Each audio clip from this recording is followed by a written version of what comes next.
guys, I am so excited to be with you today, and I have a special guest. This is Mark Batterson, the lead pastor of National Community Church and author of many books, including the newest book, Win the Day. Mark, thanks so much for joining me today on this podcast. Absolutely, Jonathan. Great to be with you, and look forward to our conversation. Yeah, it's going to be awesome. Well, I just love this book, and it's actually been very helpful for me personally. And I want to just come out right out of the gate and ask you, how did this concept of win the day come about for you? Well, I mean, I think yesterday is history, tomorrow is mystery. All you can do is win the day. You do that enough days in a row, and some good things are going to happen. And so I think whatever goal you're going after, you've got to reverse engineer it into daily habits. And so I don't care if you're an athlete or an entertainer or you're in business or you pastor a church. At the end of the day, it comes down to daily habits, and that really is the heart and soul of the book. Yeah, that's awesome. Speaking of habits, one of the things I really liked what you talked about was habit stacking. Can you maybe share a little bit about that? Maybe give everyone just a little nugget from the book, and then maybe even give a practical example of what that looks like, maybe from you or others that you see. Yeah, absolutely. You know, it's been a challenging season to lead, or is that just me? Between right. COVID, racial tension, political polarization, a really challenging season to lead. And so the one habit that has kept me grounded the past year is my daily Bible reading plan. Yeah. And so this is not rocket science. I read through a different translation of the Bible every year because it makes my synapses fire in a little different way. And by the way, I keep this in my Bible, and it cool. says, whatever keeps me from my Bible is my enemy, however harmless it may appear to me. And A.W. Tozer said that. That's good. And so that daily habit of a daily Bible reading plan has been critical. But here's the deal. The Bible reads better with caffeine. And so I habit stack by getting a small latte, 2 shots. And as I'm drinking my morning latte above the coffee house that we own and operate on Capitol Hill, I'm reading my Bible. Mm-hmm. And so it's taking a habit that maybe is harder to practice and coupling it with something that comes very naturally and normally. And so I habit stack my Bible reading with my coffee drinking, cool. And voila, yeah. The world is a happier and better place because Scripture just enlightens you in so many new ways because of that caffeine, I'm sure. Yeah, and Jonathan, let's be honest, habit stacking is as old as the Shema, that God told them to put it on their door frames and to that's good. Wear tassels and put it on your forehead and mezuzah the world around you so that you have these reminders of the sacredness of life and the covenant that I've made with you. And so habit stacking is thousands of years old, and God used it an awful lot in the Old Testament and the New Testament. And I think it's a critical practice and something that I try to teach in Win the Day. Yeah. No, I really loved it. And one of the things you said, I think it was in the habit stacking chapter, I flagged it here because I wanted to say it was within those hurried moments, within those hurried minutes, there are holy moments. And I thought that was so true, Well, time is measured in minutes, life is measured in moments. And I've learned that I pastor people, but I also pastor moments. Mm-hmm. And learning to discern those moments. In fact, let me broaden the scope and just say, as a parent, you need to identify teachable moments. You've got to know what those moments are, and those are the moments that are going to make your life what it is. And so pretty critical whether you're a leader or a parent to be able to identify those holy moments. Yeah, no, that's helpful. And as I was reading it, I was thinking about that specific to my kids. My kids are ages 4 to 10. That's kind of my range right now. And just was thinking about, man, I've got to capture these moments. I don't want to let time pass by too quickly and miss out on these special moments. So I love your stories, the Grand Canyon, all the different things. It's just so inspiring to be like, man, yeah, I need to create those things. So I'm already planning a Colorado 14ers trip with my son this year. He's 7. And so I'm ready to do this, man. I love it. Hey, train up a child in the way they should go. Come on. I love it. And I would just say that as a parent, I'm cognizant that I am my children's historian for the first few years of their life. Sure. Because they won't remember it. Yeah. And so really being a student of your kids and being a student of the people that you lead is pretty critical. Yeah. Especially right now. And yes. Yeah. What would you say to a person or a pastor who might be listening or watching this and, they hear this and they're thinking, okay, well, just feels like either it's a New Year's resolution type thing, or it's like, I don't even know where to begin. You just kind of feel overwhelmed maybe with that sense of, where do you start? And so obviously, the overwhelm can overtake us and we consequently don't do anything. Yep. Well, I'll give a couple of examples. I was overwhelmed and frustrated for 13 years, feeling called to write a book, but never being able to pull it off. And so finally, I leveraged my 35th birthday as a deadline, and I reverse engineered how many words I was going to need to write to get to that deadline, and finally pulled it off. And so you've got to find a way to take that goal and break it into a daily quota or a daily habit. If you want to run a marathon, which I did a few years ago to celebrate God healing my asthma, which I had for 40 years. Yeah. I downloaded a training plan and I did 72 training runs, 475 miles. Then and only then was I ready to run that marathon. And so whether it's writing a book or running a marathon, you do have to, what are the daily habits that are going to produce the result that you want? Yep. And then you've got to do it one day at a time. And that really is the key question in the book. Can you do it for a day? Yeah. And the good news is anyone can do anything for a day. Well, okay. Yeah. Now, tomorrow, can you do it for a day?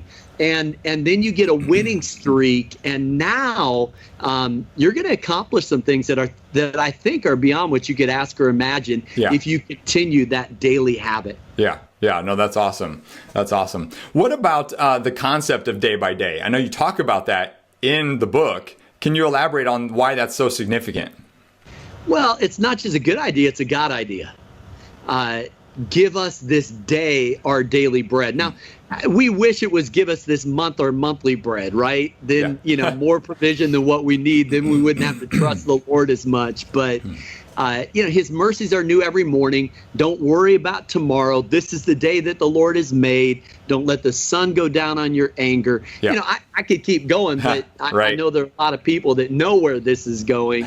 That God created this 24-hour cycle, and it's a tremendous gift. I would make 2 observations. One, in Judaism, the day begins with sundown. And so we tend to think of sunrise as the beginning of a new day, but I think we've got to flip our thinking a little bit and use that sundown to kind of prepare for the next day. Because honestly, Jonathan, how much sleep you got may have the biggest bearing on how your next day is. True. And for what it's worth, my wife must really love me because she got me this ring with infrared sensors that tells me how much deep sleep I get, what my respiration rate was, what my heart rate was, and every day it gives me a readiness score. And so I am now dialed into the sleep that I'm getting so that my waking hours are actually more productive. Yeah. And so I think being a good steward, sleep is a piece of that puzzle. Yeah, that's really cool. I love that ring. I've never even heard of that before either. Until I read that in the book, I was like, "What? That exists? That's so crazy." It is pretty fancy, and it's amazing. You start picking up on things that affect how you sleep. If Sure. I eat too late at night, I know my body is going to be digesting. My respiration rate is going to spike, and I'm going to get less deep sleep. It just is what it is. Yeah. And so I really believe stewardship involves, there's nothing that is not subject to the law of stewardship. Yeah. And so really managing that in a productive way is critical, and that certainly applies to leaders. Yeah, yeah. I want to talk, speaking of leaders, most of our audience is pastors. They could be ministry leaders. They could be even people who volunteer in the church, but they're heavily invested. I want to maybe just wrap up with just a couple of questions, specifically really targeting them. First thing is, in your fifth habit, you talked about cut the rope, which really has this concept of, you say that playing it safe is risky. Could you speak specifically to pastors, ministry leaders, who maybe they have difficulty or they have this fear of risk, even calculated risk, which you talk about? What would you say to those folks? Well, if you wait until you're ready, you're going to be waiting the rest of your life. So you have to, at some point, take the calculated risk. Yeah. It doesn't have to be something huge. Okay. We've given $25 million to missions over the last 17 years. It started with the first $50 check. Sure. Yeah. And so it's finding ways to stretch your faith just a little bit. It's the $85 registration fee. It's the 2-minute phone call. It's just stepping into the water enough to see if there's something there. So it doesn't have to be a huge, huge risk. Yeah. But you've got to force yourself to keep taking those risks. Yeah. We would have never launched a second campus or third campus or seventh campus if we had been waiting until we're ready. And so there comes a moment where, here's how I would say it, Jonathan. I think you have to count the cost, but not just the actual cost. The best leaders count the opportunity cost. Okay. In other words, it might cost you nothing to not do something, but you might be missing the greatest opportunity of your life. Right. And so learning to calculate the opportunity cost, and I will tell you, actual costs don't scare me. I mean, we're $50 million in on a building project right now, a city block a mile from the Capitol. It's the cost of doing ministry in DC. Yeah. The actual cost doesn't scare me. The opportunity cost does. Oh, wow. Like, we're setting ourselves up for 70 years from now. Mm-hmm. And so make sure you are counting the opportunity cost as a leader, and that will get you out of your comfort zone, and it will force you to take some of those risks that you need to be taking. Yeah, that's awesome. What final message or thoughts would you hope pastors and ministry leaders would walk away with after reading Win the Day? Well, I might share this thought. It's been a hard season to lead. Really, really hard. Really hard. I mean, really, really hard. Here's the posture I'm taking. If you stay humble and stay hungry, nothing God can't do in you or through you.